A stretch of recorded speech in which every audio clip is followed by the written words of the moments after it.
This is A World on Purpose. A purposeful life is the most important kind and the most valuable kind of life. Every choice that we make makes a difference, for better or worse. I loved walking in a village and seeing the before and after. This is the podcast dedicated to those humans choosing to live larger by working for the greater good. And these are their stories. Stories of hope and of true change that come from living on purpose. What if you were to suddenly say there are no challenges, there are only opportunities?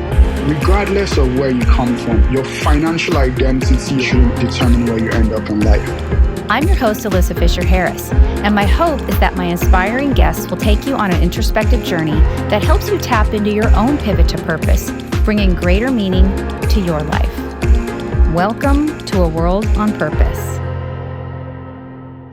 Hey, everybody. Thanks for coming back to A World on Purpose with me, Alyssa Fisher-Harris, your host. I'm super excited today because I get to share with you somebody who I've just grown so fond of over the last couple of years. We met through something I talk about quite often, this wonderful ecosystem that I've been a part of for many years, since 2002, called 1% for the Planet. And within that organization, as you know, there are a lot of people that are these great change makers that are aligning their business with their purpose. And specifically in that case, anything that has to do with the planet. But you know, I am here to bring you all this great content around people that are actually doing something for the greater good, which also brings greater meaning to their life. And so my guest today, I think you're going to really love him. The way that he speaks is just so intentional and so thoughtful, and the way that he delivers information he's just kind. And I'm just so excited to bring you Mr. Nathan Irons, who is founder of a really innovative company called Bluestone Life. And before you hit the snooze button when I mention the word life insurance, trust me, this conversation is something that you want to hear. Nathan had an amazing career, starting in the U.S. Navy, pivoting through 3 different businesses, all the way to where he is now with Bluestone Life. And in the interview, you're going to hear about how he recognized through all of his past experience and all the different jobs and things that he's had, where there really was a gap and where things were just not organized well. And so he took this whole conversation around life insurance, of all things that people wouldn't necessarily like talking about or be comfortable talking about, because no one wants to talk about that time when we're going to go to the great beyond. But he turned it into this really unique concept called premiums for purpose.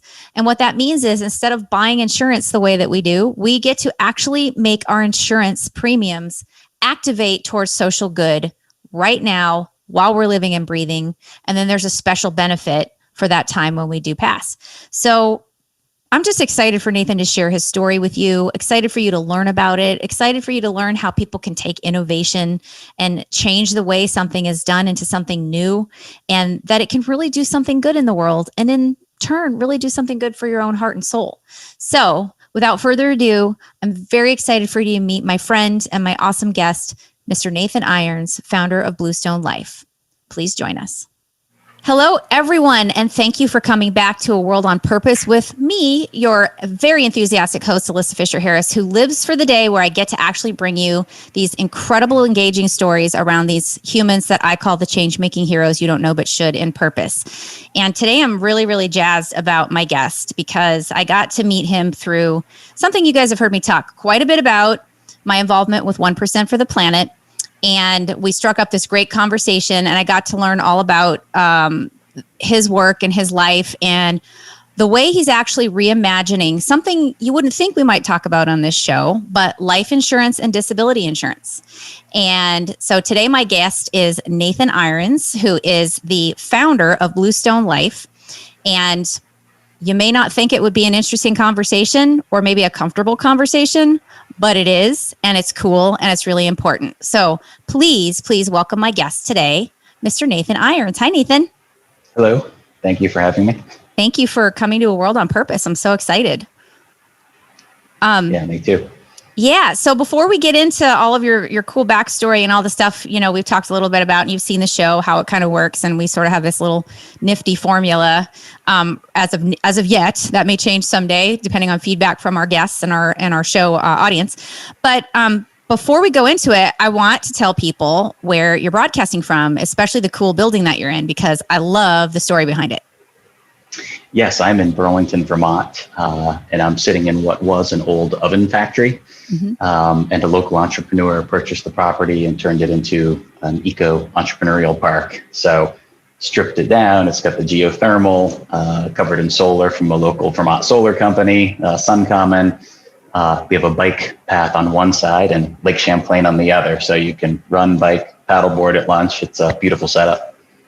That's awesome. And Vermont obviously is one of the most gorgeous states we have. Well, every state probably thinks they're the most gorgeous, but it is really a beautiful state. And I have quite a few friends there. Shout out to also Kate Williams, CEO of 1% for the Planet, who is in the same building. Is that correct?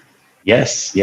Our last building, we randomly ended up in the same building. And then when this was being developed, I guess no surprise, we both ended up here too. It's very cool. I love that. I feel kind of left out. I wish I was there. Well, it's a great story and it's a beautiful building. And I love the idea that you're actually back into the co-working space now from, COVID and all the insanity we've had over the last year. So leading into that, it's really been a difficult year. Emotionally, physically, financially for a lot of companies.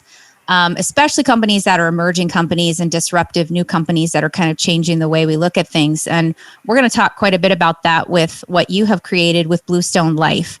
But before we do that, I'm going to do my usual thing. I would love for you to please share your really cool story. Your background's awesome. You're a Vermonter. You were in the service in the Navy, which I didn't know, which is kind of cool. So I want to hear about that. Makes sense in terms of how you think. So that makes sense to me. And you're an entrepreneur and Bluestone's your fourth business. And then there's a bunch of causes that you support. So without further ado, can you please enlighten our audience as to your awesome origin story and pivots to purpose? Yeah, well, Vermont definitely plays a role, and through my ancestors, a long history here from Scotland and from native, and that was getting time in nature here, and also had a lot of remarkable women in my life. My mother, my grandmother, my aunts, some of my favorite teachers growing up. So I was really fortunate to grow up in Vermont around people like that. They all had a real strong sense of justice. They wanted to see people treated fairly, and that included, the environment, education. My grandmother became the lead librarian in the state of Vermont. So a lot of good role models, time in nature. So that kicked things off for me. Very cool.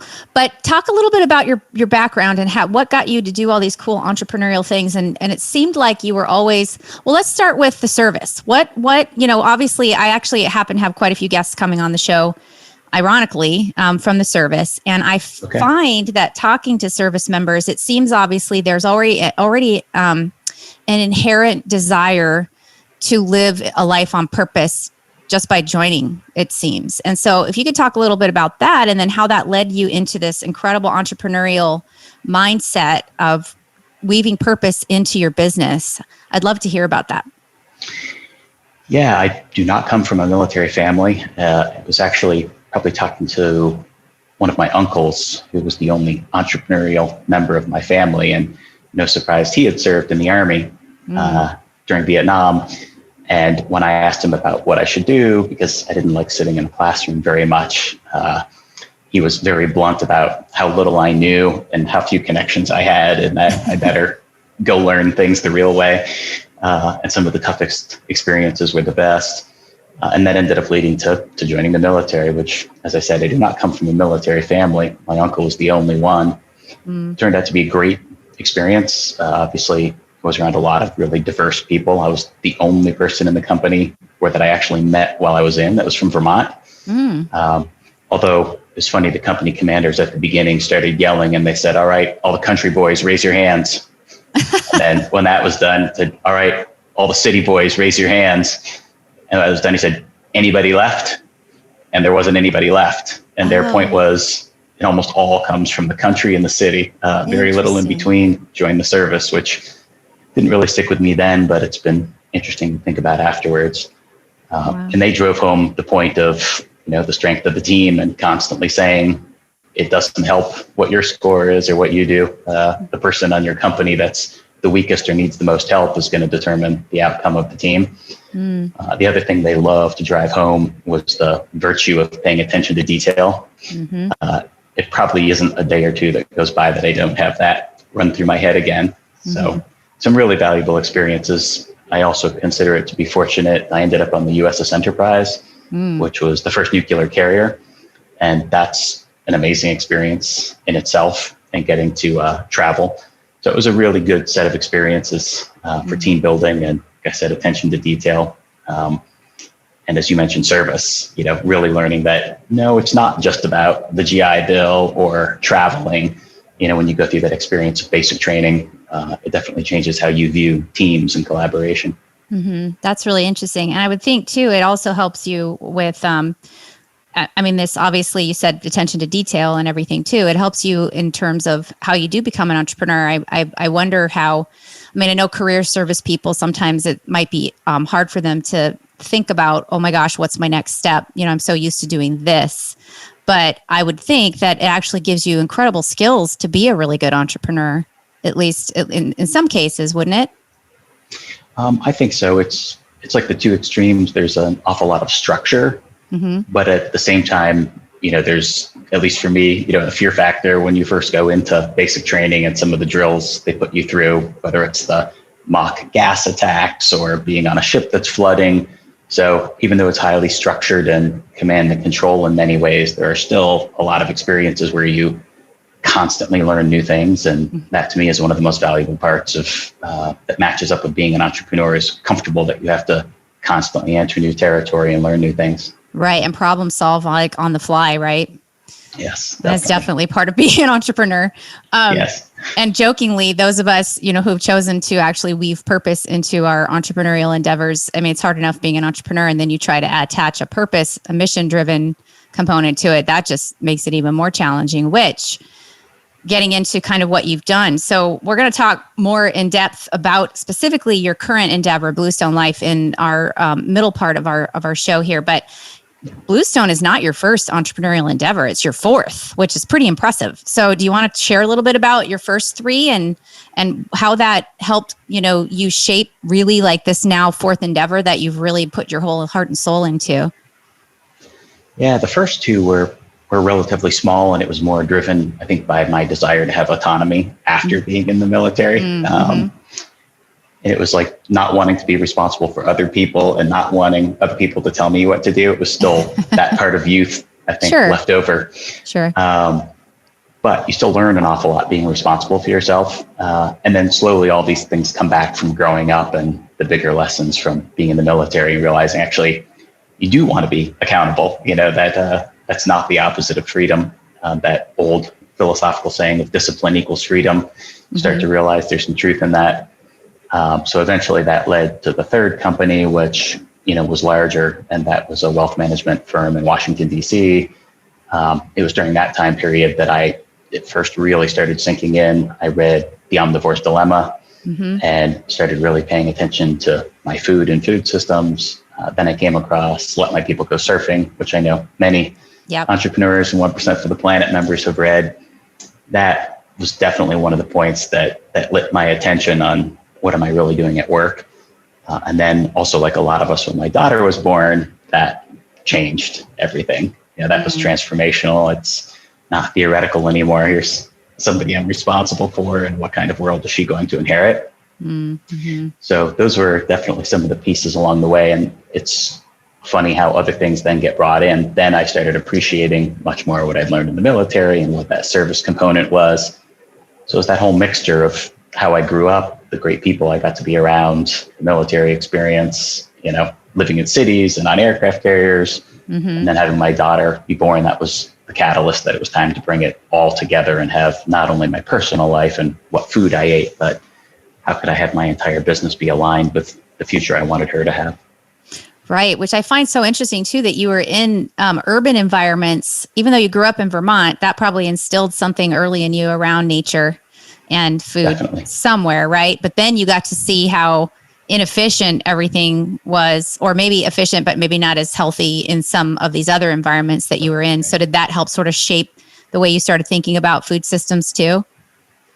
Yeah, it did. I definitely had flashbacks from all the work parties on the aircraft carrier when you're young, and they would just drop off, thousands of pallets of frozen hamburgers. And, I think back to that food that we ate and didn't really think about it. It was more like a factory or an assembly line. So again, it's neat how all those things circle back, and eventually you put together the pieces of what works for you and what lessons taught you what you don't want to do, and other lessons that taught you what you do want to do.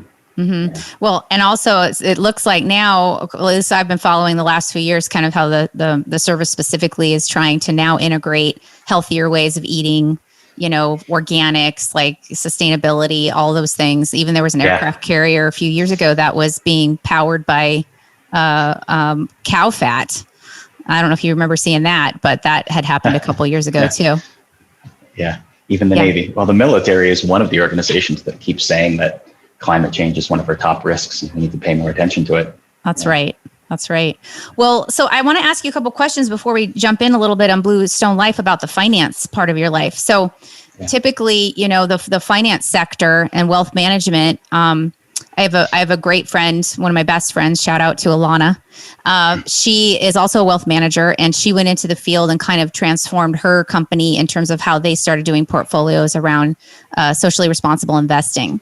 And so were you sort of a pioneer in that area too? Did you leave that and switch over to this new endeavor because you were unsatisfied with how things were going? You didn't think you could change it, or did you actually make some change and then just pivoted? It was a little bit of both. My first introduction to, that part of the investing world actually came through community development financial institutions, which is one of the things I'm really excited about as a change agent and how Bluestone can help. It's called the Reinvestment Fund. They're located in Philadelphia. They're one of the oldest, as they call themselves, CDFIs. And I learned about them and was just blown away by how many systems they changed, even in a single project. Food deserts, I happened to visit one of their food desert projects in West Baltimore, and it was just remarkable. I mean, they changed the bus routes, they created job training sites, they rented real estate, they gave people fresh food in a neighborhood that hadn't had it for 20 years. And then they put in cooking and shopping classes so people knew what food to buy and how to prepare it. And then they put a health clinic inside it, and then they put a check cashing place so that they could, avoid the fees of the check cashing stores in town. And just remarkable to see that multi-level, impact change that could spread through an entire part of the city.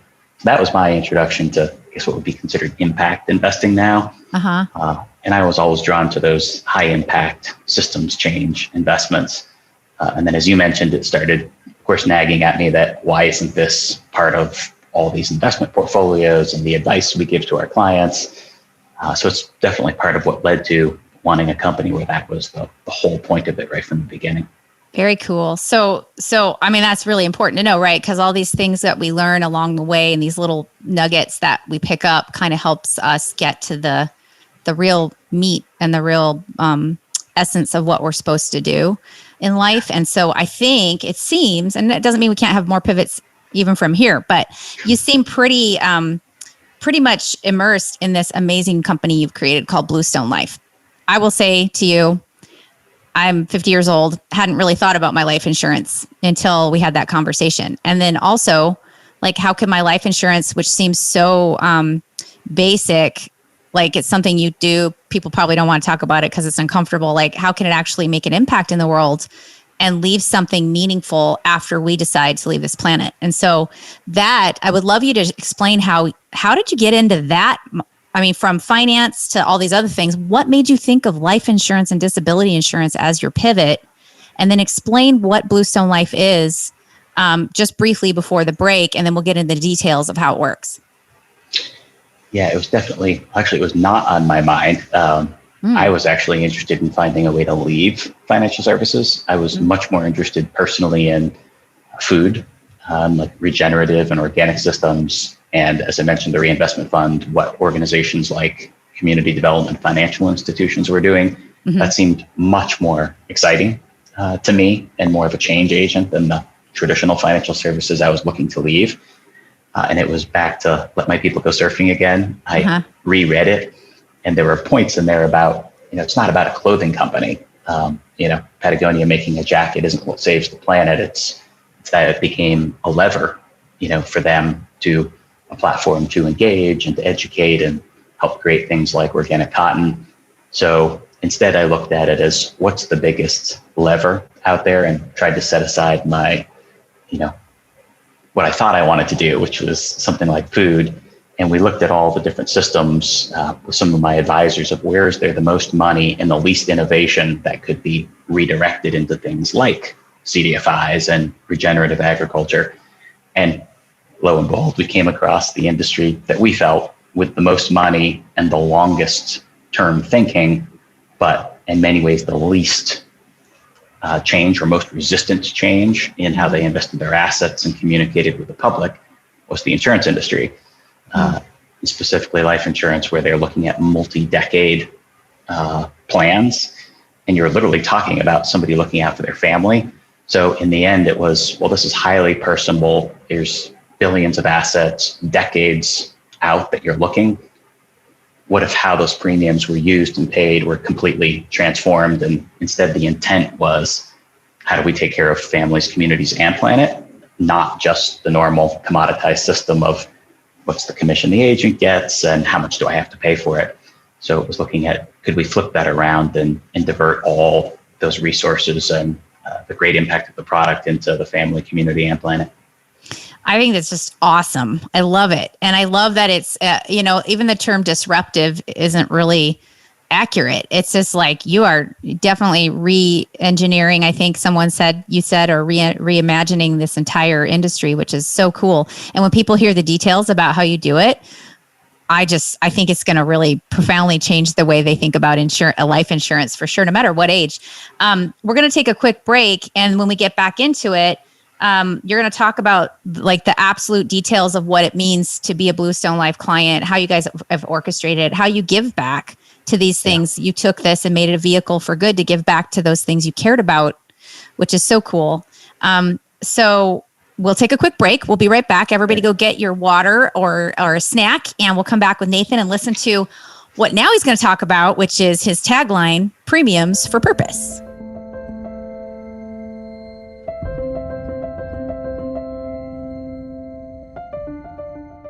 Okay, hopefully everyone took a quick break, got something yummy to eat, came back, and are ready to actually dive into this very cool new topic around purpose, which is life insurance and premiums for purpose with my guest, Nathan Irons. And Nathan, you and I were talking earlier about all these cool, your backstory and all these different learnings you had along the way, and this aha that you had around when you did the research around an industry that really was not living in a purposeful way, and you have now reimagined it. So could you talk a little bit about what Bluestone Life is, how it works, and how it gives back, so that people understand that if they want to make this choice, it's a really powerful choice with their dollars, that they can make a difference in their in the lives of food and all the things you care about and the planet.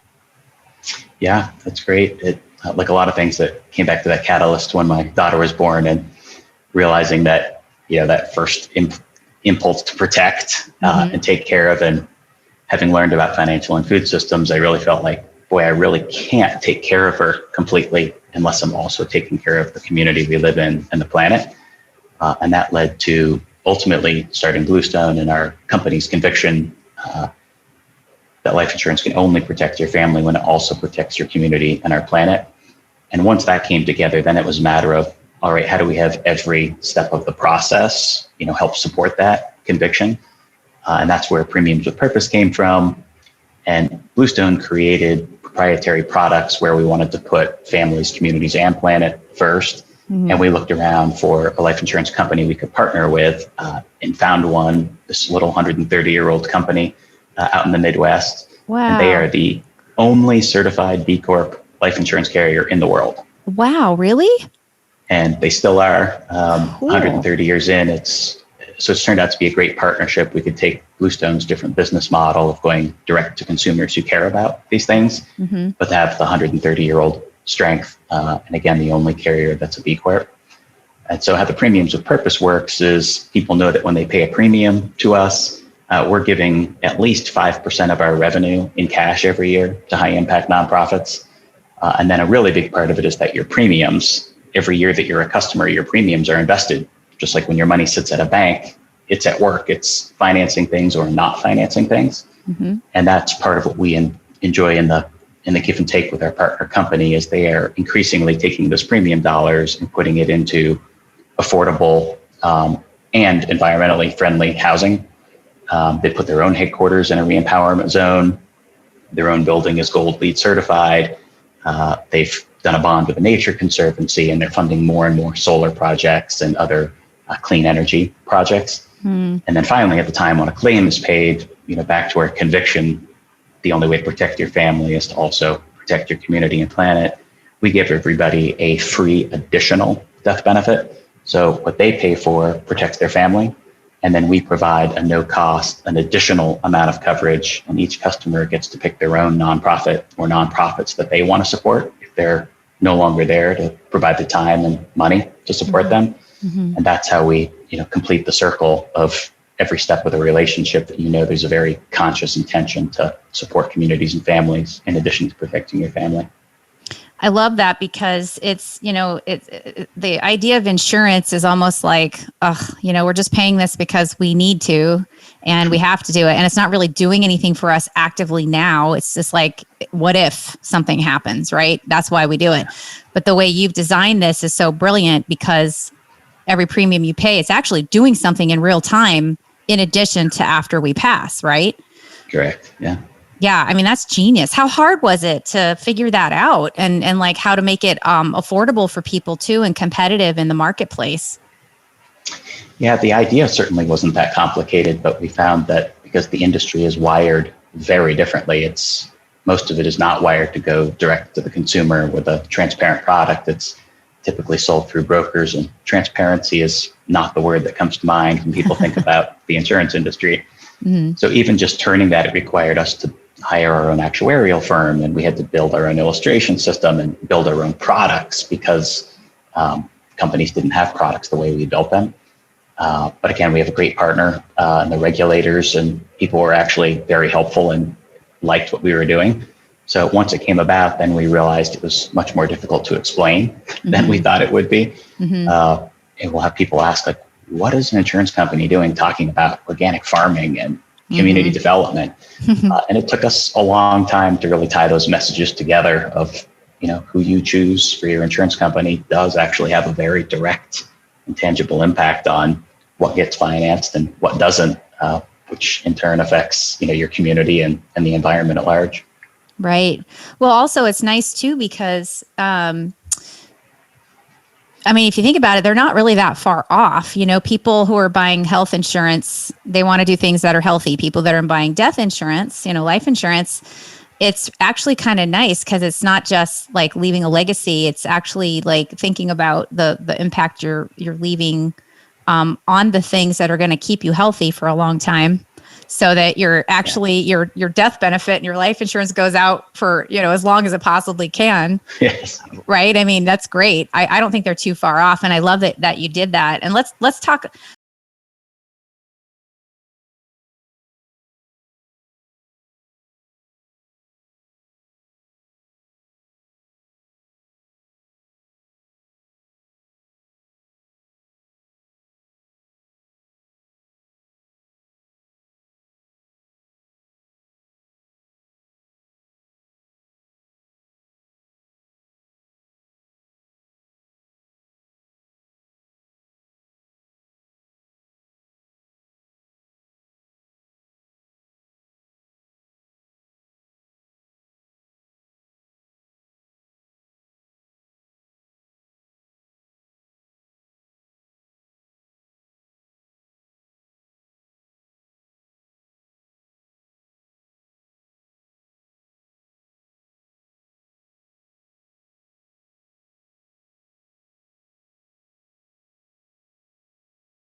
for your, I would love for you to just tell that story. I don't want to tell that story for you because I thought it was really, it moved me deeply. And I think it speaks to why you did what you did. Yeah, it was a very good friend of mine, Greg, that I've known since 1993. And when we started the company, he'd been in financial services with me. We actually started right about the same time. He's from Vermont as well, and really, cared for the environment and loved coming back here. It was his parents, dream to get to move back to Vermont. And when the company started, he realized, my parents are not in a great position. I want to make sure I look out for them if something happened to me. And hey, Nathan, this is great. I can become a customer of your company. So he was one of the very first. I believe he was the third customer the company ever had. It's probably going back to 2018. And then not many months ago, suddenly got the call that, something's not right. And he's really not feeling well at all. And then just a couple of weeks later, I got a call from his office saying that Greg's passed away. It was a complete shock to me. And then to go through that process that seemed so surreal at the time, and then talking to his parents and then watching it all unfold and thinking back to the decisions he'd made and how he wanted to look out for his parents. And he also wanted to look out for Vermont because he loved spending time there and getting back to nature. And as I mentioned, also his parents sort of dream, if they had the financial wherewithal, to get to move back to Vermont. So because Greg thought ahead and looked out for his parents, his insurance coverage provided the financial assets to his parents so that they're now protected in their retirement and can move back to Vermont. And then for that additional complementary benefit that everybody gets, Greg happened to choose 1% for the planet itself. He liked that they were located in Vermont, and he really liked the idea that they would pick the best projects to allocate the money to. So, it was incredibly sad, and it was also inspirational to think, it's people looking out for other people and they're not going to be around any longer, and to know that his parents were taken care of and that he got to support, what he viewed as his home state and a great organization through 1% for the planet. It was really powerful to me to watch it all come together. Yeah, I agree. And it just speaks volumes to the fact that when you take this step into purpose sometimes, and you're struggling and striving and trying to make it work, and you aren't necessarily just yet seeing the actual real impact that it makes, that is that one story, just that story, you made that exact impact that you're trying to make. And that's what we do when we're trying to live a life in a world on purpose. So thank you for sharing that, because it's really meaningful. And I think for anybody who's thinking about, possibly their legacy and their life and how they want to take care of their families and the planet, this is really a unique opportunity to do that. So thank you for sharing that. I know that wasn't easy. And our condolences, and obviously heart goes out to you for your loss of your friend. Thank you. So on that note, we want to pick up where the very cool stuff that you are doing through the impact that you're making, besides that actual tangible, benefit holder story, the stuff you're doing with all these great organizations. So we're going to take a quick break and we're going to come right back. So go get another snack, meditate, take a deep breath. We'll be right back with Nathan. And we're going to talk about not just 1% for the planet and B Corp, but all these awesome organizations that Bluestone Life is actually really impacting. We'll be right back.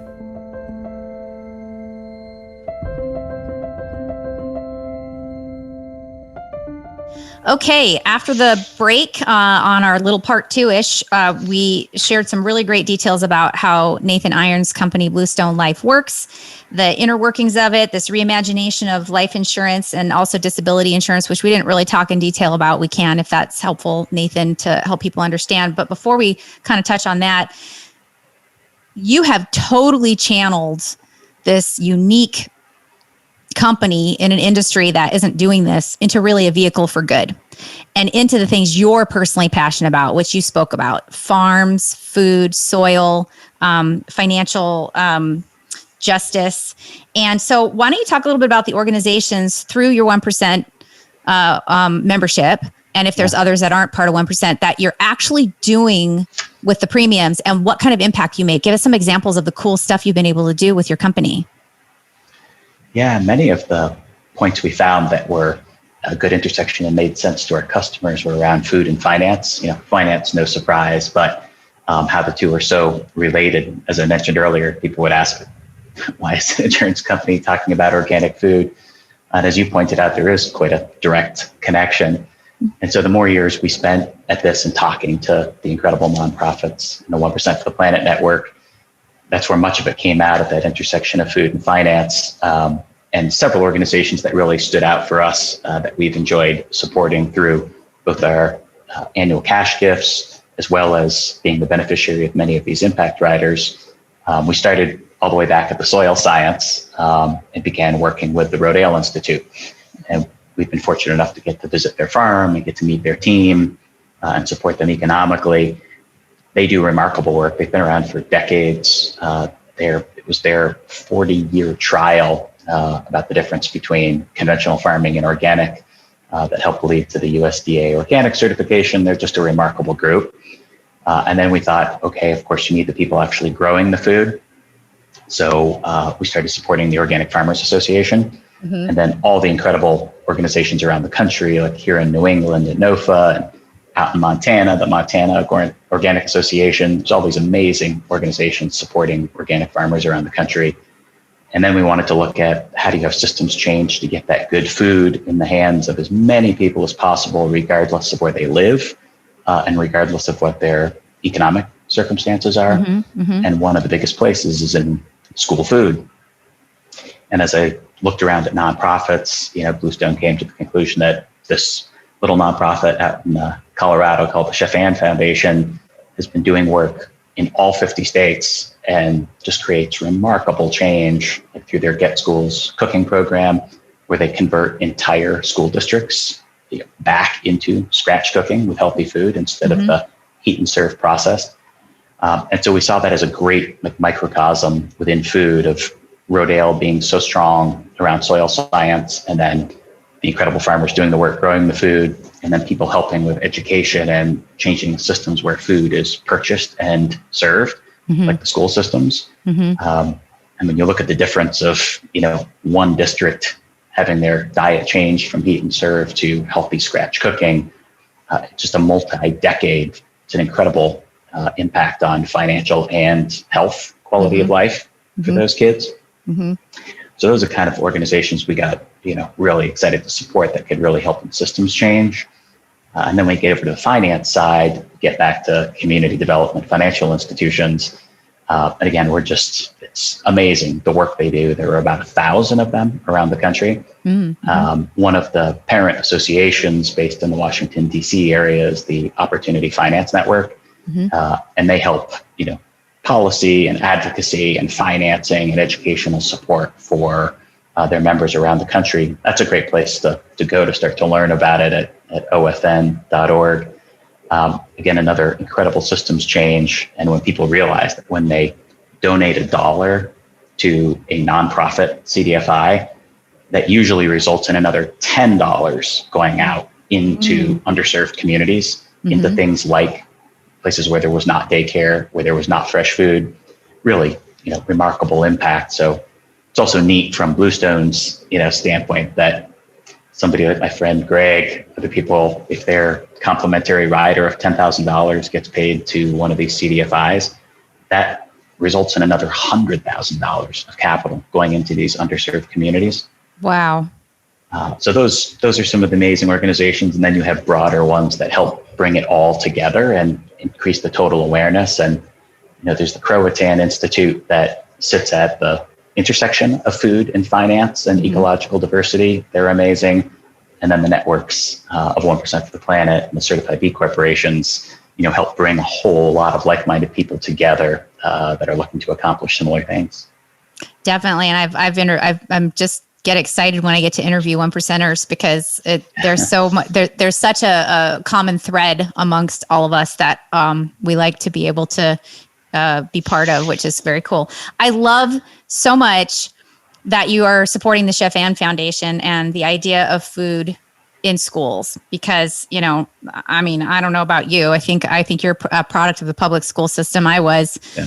And having grown up the way I did anyway, I had terrible access to terrible nutritious food. I didn't have healthy food access myself.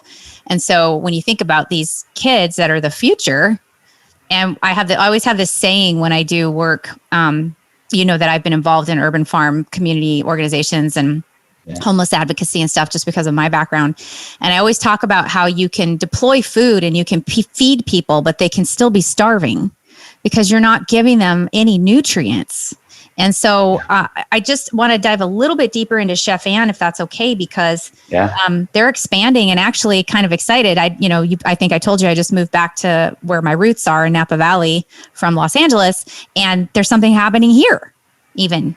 So talk just a little bit more about Chef Ann, and then I want to kind of touch on some of your personal journey anecdotes and like words of wisdom and things that you can share with our listeners as they pursue their purpose journeys. But let's talk a little bit about Chef Ann because I just love it so much. Yeah, so do I.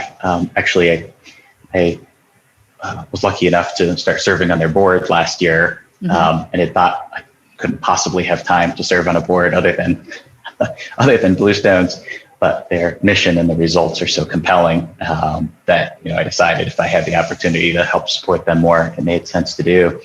And then I got to learn even more. And it's nice when the more you learn, the clearer the picture becomes on just how important their work is. And they're now able to help influence at the policy level, which I think is incredible. We have our current economic system just has some of these boxes like a school lunch can't cost more than $1.25 that just don't make any sense. As Rodale Institute is so great at pointing out, like cheap food equals expensive medical care. Yep.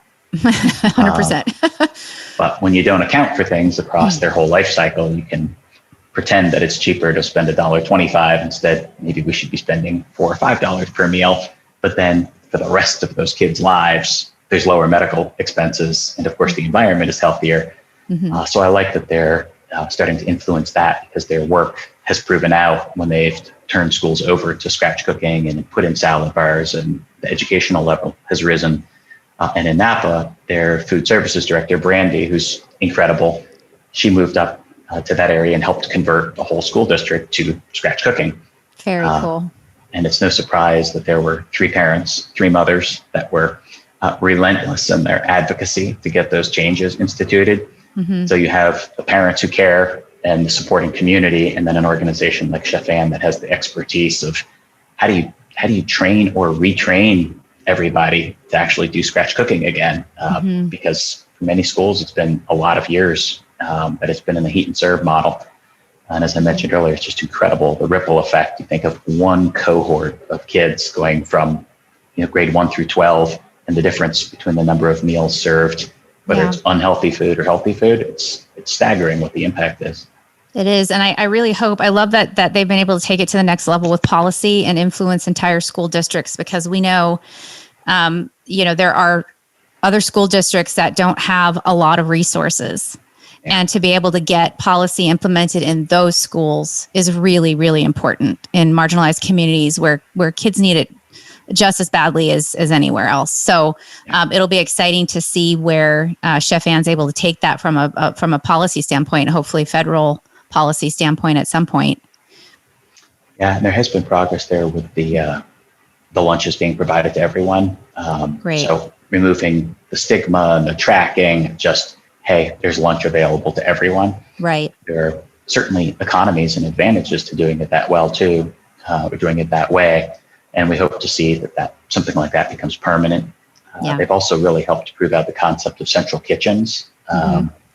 And to me, that's one of those incredible community building infrastructure assets that places like CDFIs can help finance. Because that can become an entire community resource to help prepare food, not only for schools, but for food shelves. And when you have things like a pandemic, it brings more resilience to a community because you're purchasing more of your food locally.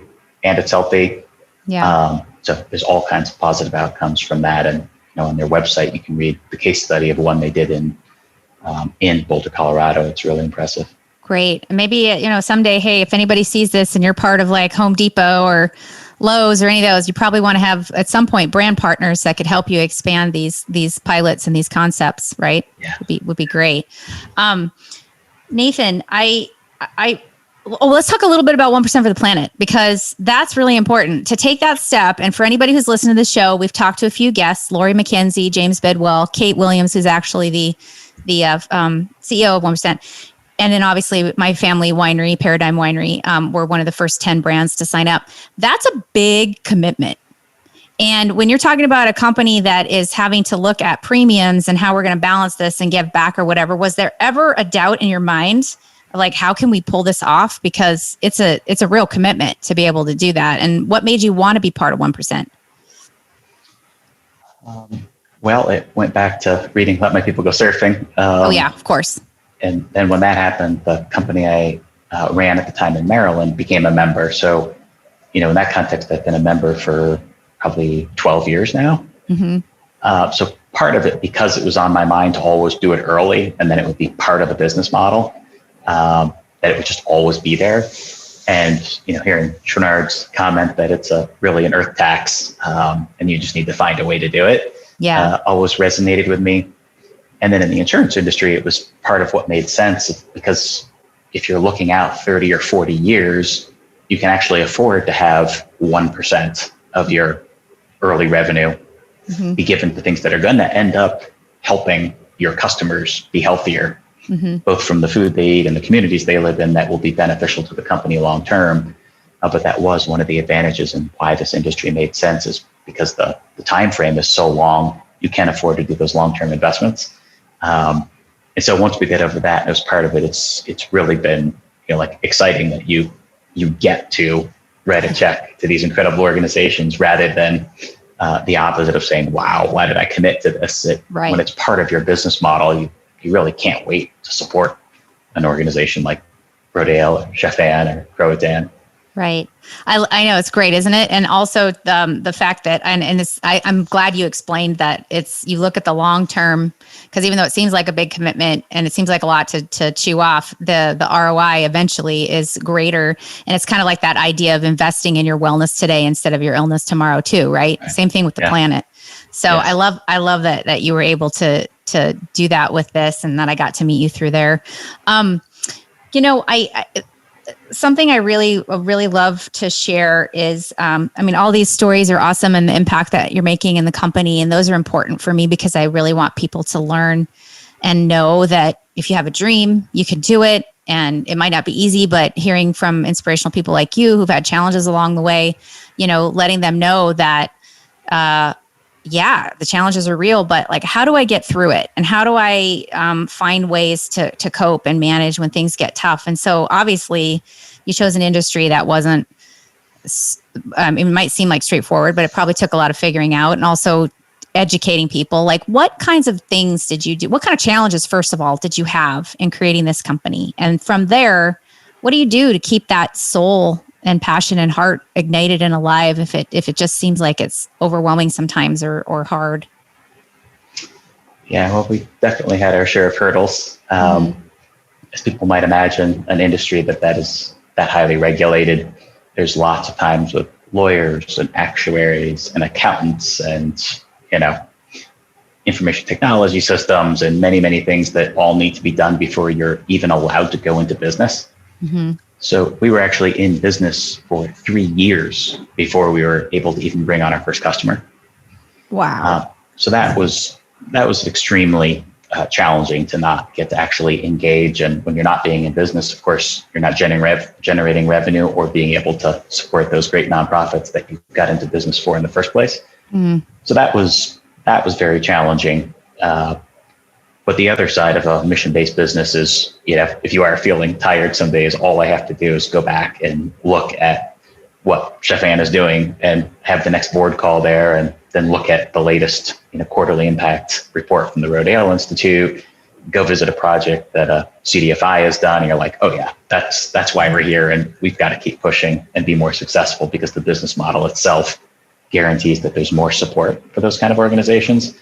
So that's a great self-reinforcing. And then for like recharging, everybody has their own things. Dealing with that, I had a whole list of them that were helpful for me. Certainly family and friend time is a really strong part of it. Fortunate to have a healthy and local family, and That's an incredible ballast for me. I love time in forests. I love to read. Definitely got one of the things of being in a stressful situation was getting me to get back to mindfulness. So I was fortunate to come across a great, the Waking Up app, which I utilize almost every day. Some reading on stoicism, and just found that good grounding between good reading and family and nature time and exercise can always rebalance things. Interesting. Okay, I have to ask, what's the reading on stoicism? I guess I came across an article that just really struck me when they were talking about how few people have a philosophy of life. And I started thinking about it. I was like, well, can I define my own? And I had many points or characteristics or virtues that made sense, but nothing really in a cohesive. And it was interesting to read about it because it was such a highly practical philosophy. And they define it very clearly that it's comprised of justice, wisdom, courage, and self-control. And that in every interaction we have the opportunity to respond with one or more of those virtues. And we were talking earlier about being fortunate of growing up in Vermont and having all those amazing women, in my life, and that they all had that thread of justice and they all viewed it a little bit differently. But that was another really grounding part, realizing that part of justice is compassion and empathy. So again, we talked about all those life experiences finally starting to come together in a way that makes sense for you and how to live. So that's added a really nice part of the equation for me. Yeah, I think that's great. And, the word stoicism struck me when you said that because, I have a guest who will be coming out, who's the CEO of a major technology company. Another leader in the military, was a fighter pilot. And we were talking about mental health and the vulnerability of admitting, even as a leader in a company, when if something's challenging for you, I mean, it's not, you can be strong, you can be a leader, but is stoicism to the point, to a fault, not to your benefit, your own health and well-being, and also that of your company as a leader. So I was just, when you said that to me, I was like, whoa, that's interesting. Because, I mean, you need to be able to talk about when things are getting tough and hard inside your company with yourself and find a balance, strike a balance when you're building a company with your family. And I imagine you do that with yourself and you're also your employees. Yeah. We often find there's a misconception between, they say the lowercase stoic versus, the philosophy of stoicism is actually about, uncluttering so that there is a lot more room for joy and contribution. So it's interesting. But, that reading and that's been a great balance for me. Very cool. So what's the future of let's talk just a little bit about the disability insurance part of it for people who might not know that benefit also exists inside and what that means, because I didn't want to leave that out of the equation. I thought that was an interesting thing that you're offering too. Yeah, that's relatively straightforward, as you would guess from the product name. Disability income, it simply replaces your income if you're disabled. For many people, their employer provides a good amount of protection, but as more people move into the entrepreneurial role, they may not have that. So it really comes down to when, you're not at a company providing that benefit. And if you don't have the assets, to self-insure or replace your income, that's something you can look at as part of your risk management program. Great. And it still has the same benefits of giving back to the planet actively in the way that the life insurance does? Correct. Yep. Great. Very cool. Tell me a little bit about your outdoor endeavors in Vermont. Well, hiking in forest time is always, if you're short on time or don't feel like driving, and I've gotten to want to be in lines less and less. So although I love snowboarding, I've found myself opting more and more for hiking or snowshoeing where I can be in the forest, either with a friend or by yourself and not around hundreds of other people. So that's a really big one. We're close to Lake Champlain. So getting out there and swimming and paddleboarding with family is a great one. So we're really fortunate having the lake on one side and the mountains on the other. So those are the two primary for me, forests and Lake Champlain. Yeah, it's such a beautiful state, and there's so much I mean, you just go out your back door and you're in nature, which is pretty cool. Yes, it is. Well, I am so excited that you came on today. I just want to ask one last question before I tell people where they can find you, and obviously everything will be on the website, our website too. What's the future of Bluestone Life?